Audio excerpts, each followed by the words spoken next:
Assalamualaikum warahmatullahi wabarakatuh. Baiklah sobat kreatif, jadi di tema belajar bareng kita kali ini saya akan mencoba kembali ya mempraktekkan cara pembuatan pintu panel double lipat. Biasa saya menyebutnya, mungkin akan berbeda dengan beberapa sebutan sobat kreatif, semuanya di tempatnya ya. Intinya saya akan coba berbagi sedikit pengalaman cara pembuatan yang biasa dilakukan ketika ada pesanan pintu seperti yang barusan saya sebutkan ya sobat kreatif.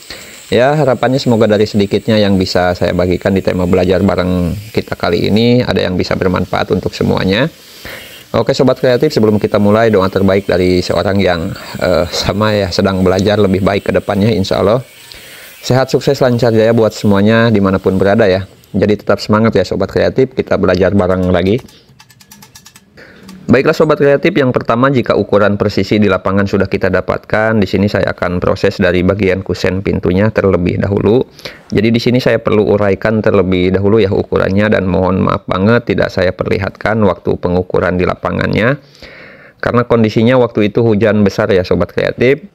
Baiklah, untuk total ukuran di lapangannya, untuk ruang premnya punya tinggi kurang lebih di 212 cm, lebarnya di 84 cm ya. Untuk bahan kusennya saya sesuaikan dengan beban pintu yang akan dibuat. Di sini saya memakai bahan UNP 60 ya sobat kreatif. Jadi untuk frame utamanya atau untuk kusennya memakai bahan UNP ini kita buat dengan posisi terbalik ya sobat kreatif, karena kita perlu bagian permukaan UNP-nya untuk pemasangan engselnya nanti ya. Jadi jangan sampai terbalik ya sobat kreatif. Oke, jadi di sini saya akan buat sekatan pada bagian kusen untuk memperpendek tinggi pintunya biar tidak terlalu berat ya pada engselnya.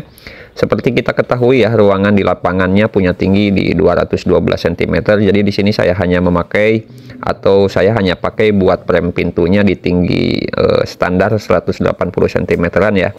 Untuk sisanya, untuk sisa ruangnya saya buat variasi pada kusennya dengan memasang aling-aling atau ventilasi udara di bagian atasnya.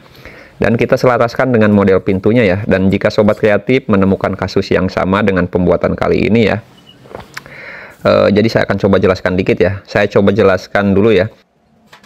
Jadi untuk kondisi di lapangan untuk pembuatan pintu ini ya, untuk ruang frame kusen keseluruhannya di lapangannya tidak diagonal, lebih ke miring seperti itu ya ruangannya. Contoh ruangan frame yang saya ukur di lapangan mempunyai ukuran seperti di gambar ini ya. Dan udah jadi. Tentunya untuk tembokannya, solusi yang biasanya saya pakai, biasanya saya tidak ikuti ukuran di lapangannya ya sobat kreatif, tapi lebih memilih mengambil ukuran jarak terkecilnya. Jadi pembuatan pintu beserta kusen tetap harus diagonal ya. Jadi jangan mengorbankan yang ada fungsinya hanya karena ruangannya yang tidak sesuai. Jadi biarkan di lapangan yang mengikuti pintunya ya, seperti itu. Ya meskipun di lapangan sudah jadi ya seperti itu untuk tembokannya. Karena pintu ada fungsinya ya sobat kreatif, harus sesuai, bisa ditutup dan dibuka dengan baik. Jadi kalau mengikuti ruangan yang tidak pas, maka fungsi dan tampilan pintu akan merusak keseluruhan tampilan pada bangunannya ya. Tapi dengan catatan juga ya, kita kondisikan dulu sama yang punya, jadi minta izin dulu ya, agar ruangannya yang mengikuti pintunya seperti itu. Jadi kita bicarakan seperti itu, kita jelaskan sama yang punya untuk mendapatkan solusi terbaik ya. Karena kadang-kadang juga ya, ada juga yang pintu atau pembuatan yang lain yang mengharuskan mengikuti bentuk bangunan yang sudah jadi, seperti pembuatan kanopi, tralis, dan lain-lain. Tapi di sini yang kita bahas pintu ya sobat kreatif, mudah-mudahan bisa dipahami. Oke, kita lanjutkan lagi ya. Baiklah, di sini pembuatan kusen sudah kita buat dan sudah diagonal tentunya. Di pembuatan kusen ini tidak langsung saya kuatkan tiap sambungannya ya, hanya dicantum-cantum seperti itu ya. Karena bahan yang dipakai lumayan tebal ya. Nanti kita coba jelaskan tujuannya seperti apa ya. Maksud kenapa dicantum-cantum saja. Sekarang kita bisa siapkan ya bahan rangka frame pintunya sesuai yang sudah saya jelaskan, dengan tinggi 180 cm, lebar mengikuti frame dengan jarak masing-masing ya. Tiap sisi antara frame pintunya dan frame kusennya mempunyai jarak di 2 mm. Jadi di situ saya kasih tahanan pakai kawat elektroda yang saya pakai ya untuk menghasilkan jarak yang sesuai. Baiklah, dan untuk jarak bagian terbawah saya berikan di jarak 10 mili atau 1 cm ya sobat kreatif. Sama kita cantum-cantum dulu, jangan ada yang dikuatin. Lanjut kita buatkan juga sekalian sekatan pada bagian atas sesuai yang saya jelaskan di awal ya. Di sini saya pakai bahan frame pintu memakai bahan hollow galvanis 40 x 60 dengan ketebalannya 1,8 mm ya. Oke, dan yang bagian bawah kalau bisa jangan dulu dipaskan ya Sobat Kreatif dengan ukuran aslinya di lapangan. Ada baiknya kita lebihkan misal di 2 cm atau 1 cm seperti itu. Biar kita paskannya langsung di lapangan saja ya, agar lebih akurat kalau menurut saya ya. Di bagian teratas akan saya buatkan ventilasi lubang angin untuk memperpendek tinggi pintu yang sudah dijelaskan, dan juga sebagai pemanis tampilan pada kusennya tentunya ya. Di bagian pintu kita buatkan juga beberapa sekatan mengikuti desain yang sudah disepakati di awal.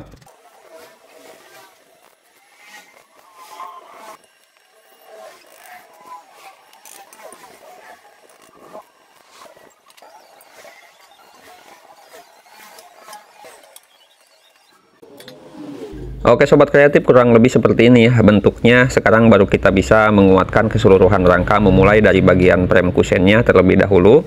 Kenapa tidak saya kuatkan dari awal ya, saya coba jelaskan sedikit ya. Kenapa tidak saya kuatkan dari awal, dari mulai pembuatan framenya. Ini sedikit pengalaman saya saja ya Sobat Kreatif. Jika kita langsung kuatkan frame kusennya dengan media tebal dan jarak panjang seperti ini, frame akan berubah ketika dilaspul ya Sobat Kreatif ya, meskipun diberikan tulangan juga sudutnya seperti yang saya lakukan di video. Apalagi kalau tiap sambungan adu manisnya pada frame ada yang tidak rapat, untuk ke potensi robah diagonalnya semakin besar ya Sobat Kreatif. Karena kita tahu sendirilah ya, tarikan las itu sebesar apa ketika pengelasan full. Makanya di sini saya memilih memberikan terlebih dahulu frame pintunya, meski hanya dicantum-cantum saja ya. Dan saya rasa sudah cukup menahan tarikan las, atau sudah cukup bisa menahan tarikan las di keseluruhan frame kusennya. Bisa dipahami ya Sobat Kreatif. Intinya frame pintu ini sebagai tahanan kedua selain tahanan sudut ya, dan frame yang sudah dikuatkan pun sama ya sebagai tahanan kedua buat frame pintunya tidak berubah, agar frame pintunya tidak berubah ketika di pengelasan full seperti itu. Oh ya, di sini karena kita pakai kusen ukuran 40 x 60 dan frame pintu juga sama, hanya posisinya dibalik. Jadi kita ambil posisi satu alasnya harus rata dan satu lagi tidak rata seperti itu ya. Karena itu kita memerlukan pemasangan engsel, jadi harus rata sebaliknya ya Sobat Kreatif. Oke, dan baiklah Sobat Kreatif, dan di bagian inilah yang sering ditanyakan bagaimana cara mengukur kebutuhan plat yang mau ditekuk dengan ruang frame pintunya. Oke, jadi usahakan tiap ukuran frame satu sama lainnya persisi. Di sini ada 4 lubang ya Sobat Kreatif. Keempatnya usahakan jangan berbeda ukurannya agar kita lebih mudah dan meminimalisir tekornya angka. Dan kalau bisa kurangi ukuran yang tidak bulat ya. Maksudnya tidak bulat, ada komanya gitu seperti 60,2, 60,3 seperti itu ya. Yang bagus kalau 60 pas, bisa juga 60,5, yaitu sih balik lagi ya Sobat Kreatif, cuma seperti itu cara yang saya pakai. Oke, jika tiap lubang sudah kita pastikan sesuai, kita ukur lebar hollow-nya. Di sini namanya hollow 40 x 60, tapi pada kenyataannya kalau yang tidak full hollow-nya itu di 3,5 lebar hollow-nya ya Sobat Kreatif. Tapi gak jadi masalah ya, memang seperti itu, terkecuali yang hollow full biasanya pas di 40 mm ya. Baiklah, di sini saya sudah siapkan 4 potongan plat dengan ukuran yang sama, masing-masing saya lebihkan 2 cm dari ukuran ruang dalam lubang frame-nya. Di sini ruang frame tingginya di 74,5 ya. Kita tambahkan 2 jadi 76,5 seperti itu ya Sobat Kreatif. Saya coba jelaskan angka 2-nya saya dapat dari mana ya. Angka 2 saya dapat dari lebar hollow-nya yang 3,5 cm tadi. Lebar hollow jika kita tarik dari sudut untuk mendapatkan permukaan rata, masing-masing tiap sisi mendapatkan angka di 4,5 cm ya, dari 3,5 cm. Jadi nambah 1 cm dari satu sisi ya. Jadi kalau dua sisi nambahnya berarti nambah 2 cm seperti itu ya. Mudah-mudahan bisa dipahami ya Sobat Kreatif. Saya jelaskan biar gak jadi pertanyaan angka 2-nya dari mana ya. Baiklah, kita lanjut karena di sini saya akan buat double lipat sudut pada platnya. Di sini kita tentukan dulu jarak lipatan pertama dari frame-nya. Ibarat 2 cm bisa kita tandai 2 cm seperti itu, atau mau 3 cm kita tandai juga 3 cm seperti itu ya di sekeliling platnya. Di sini saya akan pakai ukuran tekukan pertamanya di 3 cm saja ya Sobat Kreatif. Jadi kita tandai keliling platnya dengan jarak 3 cm seperti ini. Selanjutnya kita buat garis kedua di 5 cm. Kenapa di 5 cm ya? Karena lebar hollow-nya di 3,5, kita anggap saja 4 cm seperti itu biar enak ngejelasinnya ya Sobat Kreatif. Jadi 4 cm lebar hollow, kita tambah 1 cm, makanya tadi di awal ada tambahan 2-nya ya. Angka 2-nya untuk memberikan jarak sudut di bagian lipatannya ya. Jika sudah, bisa kita balikan, kita buat tanda di bagian plat sebaliknya di jarak 8 cm. Kenapa 8 cm seperti itu ya? Karena bagian sebaliknya yang tadi kita tandai, pertama di 3 cm untuk garisnya, kedua di 5 cm jadi 8 ya. Kalau yang ini langsung ke garis terakhir yaitu di 8 cm. Fungsinya nanti saya coba jelaskan perlahan ya sobat kreatif. Baiklah, jika sudah membuat titik potongan sudut agar sesuai, kita bisa buatkan tanda di 1 cm per tiap sisi sudutnya seperti ini. Di sini pun bisa dilihat ya, 1 cm tanda di tiap sudut. Kalau kita garis seperti ini, itu sama dengan lebihnya yang kita berikan di 2 cm di awal ya sobat kreatif. Kenapa potongan platnya kita lebihkan 2 cm seperti itu ya. Baiklah, setelah itu ya, kita bisa tarik 45 derajat dari tanda 1 cm nya ke garis pertama seperti ini, di keduanya ya. Setelah itu kita lanjut titik garis pertama ke titik garis kedua, langsung ke center sudutnya garis kedua ya, seperti itu ya sobat kreatif. Jika tanda sudah didapatkan, kita bisa potong bagian sudut mengikuti garis tandanya.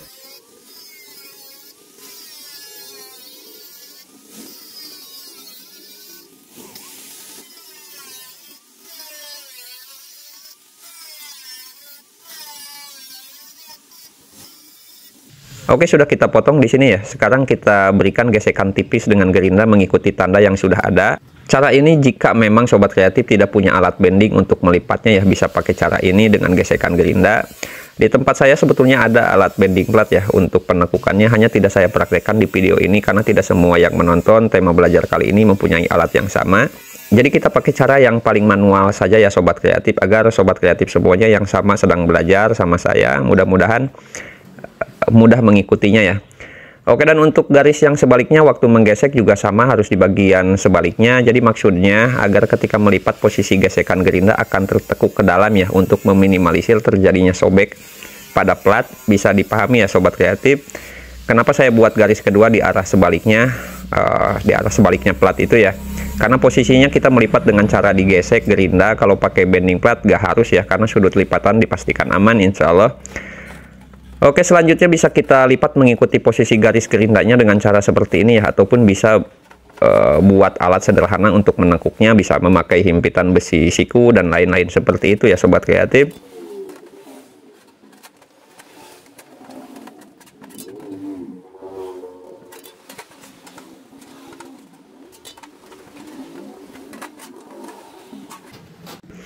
Baiklah, dan kurang lebih seperti ini hasilnya tekukan sudut double yang bisa saya praktekkan di tempat saya. Sekarang kita satukan ke premnya, tapi jangan lupa ya sebelum kita pasang ke prem kita las full dulu tiap bagiannya.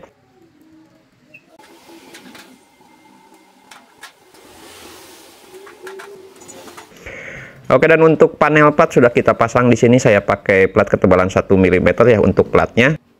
Kita lanjut ke pembuatan ventilasi angin-angin pada frame kusennya bagian atas ya, dengan memberikan beberapa hollow ukuran 20x40 dengan posisi kita miringkan seperti ini dengan jarak tiap hollow 2 mm. Pada bagian yang pintunya juga sama ya, nanti mengikuti model ventilasinya agar seragam dengan desain. Hanya kalau bagian atas yang kita pasang di kusen ada jaraknya ya untuk keluar masuknya angin, sedangkan yang di pintu rapat ya tanpa celah, hanya posisinya sama dari hollow 20x20 juga yang kita buat miring ya, tipe-tipe klasik jendela-jendela zaman dulu lah seperti itu ya sobat kreatif. Baiklah, di bagian ini sesuai permintaan pemesan untuk menutup bagian belakang tekukan panelnya dengan plat. Jadi pintunya bakal mempunyai dua tampilan, bagian depan dengan tampilan sudut panel, sedangkan bagian belakang rata seperti itu ya. Oke sobat kreatif, jika sudah terpasang semua, di sini saya tinggal melengkapi engsel dan kunci bodi pada pembuatan pintunya. Untuk cara pemasangan engsel sepertinya tidak harus saya jelaskan kembali ya. Insya Allah sobat kreatif semuanya sudah pada ahli juga, dan karena di beberapa video saya juga sering membahas pemasangan engsel seperti ini, jadi sobat kreatif bisa mengeceknya ya. Oke, dan di pintu ini saya pakai 3 buah engsel bubut ya sobat kreatif, karena kalau 2 engsel takutnya jebol ya, cepet jebol seperti itu, karena bebannya pintu dan frame ini sangat lumayan berat ya sobat kreatif. Makanya di ketiga engselnya saya berikan dudukan plat 4 mm di bagian hollownya sebagai kekuatan tambahan agar tidak cepat jebol hollownya ya. Oke, dan sudah berfungsi seperti ini, dan seperti yang bisa kita ketahui posisi buka pintu ini terbalik ya. Posisi untuk buka dan tutupnya pintu ini terbalik ya sobat kreatif. Jadi kalau kita buka dari luar, posisinya dari kiri ke kanan ya, seperti itu. Jadi tidak dibuka dari dalam. Ini biasanya tidak dianjurkan ya, karena ngeri kalau ada orang di luar, kita dorong dari dalam, bisa kedorong orang yang di luarnya ya. Tapi ya mau gimana lagi, kita hanya jasa ya Sobat Kreatif, mengikuti keinginan pemesan. Jadi semuanya balik lagi ke sana ya. Di sini saya akan pasang bodi kuncinya. Untuk yang masih bingung ya cari bodi kunci yang bagus dan sesuai ukuran, bisa check out saja ya. Di video ini saya cantumkan untuk bodi kuncinya sesuai pilihan. Baiklah, dan di sini saya tidak untuk bahas cara pemasangan bodi kuncinya ya Sobat Kreatif, karena pernah juga saya bahas. Jadi silakan Sobat Kreatif bisa cek videonya saja.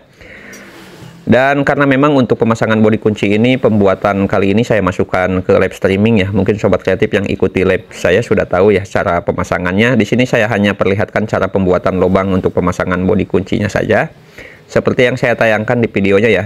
Oke, dan baiklah Sobat Kreatif, mungkin seperti itu ya tema praktek belajar bareng kita dalam pembuatan pintu panel double sudut lipatan. Semoga bisa bermanfaat untuk semuanya. Dari banyaknya keterbatasan yang saya perlihatkan, dari padatnya kekurangan dalam menjelaskan, mohon bisa dimaklumi ya, karena saya juga sama masih belajar agar bisa lebih baik lagi ke depannya insya Allah. Dari tiap tata cara cacatnya lisan dalam berkata juga mohon dimaafkan. Insya Allah tidak besar niatan untuk menggurui siapapun, apalagi mengajari yang sudah ahli. Hanya berbagi dari kecilnya pengalaman dalam perjalanan yang akan sangat merugikan buat saya kalau semua yang dititipkan dalam setiap langkah tidak saya bagikan kembali untuk orang yang sama seperti saya, orang yang membutuhkan pengetahuan baru dan hal-hal baru yang belum pernah dicoba. Intinya dari tiap tontonan, entah bertema apapun, ambil setiap baiknya ya, buang setiap yang kurang meski sekecil apapun ya Sobat Kreatif. Jadi tetap semangat untuk semuanya, tetap di jalur hal-hal positif. Jika ada respon negatif, biarkanlah mereka mencibir sesuka hati dan menertawakan kita ya, karena kita berbeda dari mereka. Kita iakan saja karena mereka semua sama, dan hanya orang-orang yang punya kemampuan yang mampu ambil jalan yang berbeda ya Sobat Kreatif. Assalamualaikum warahmatullahi wabarakatuh.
Kau tinggalkan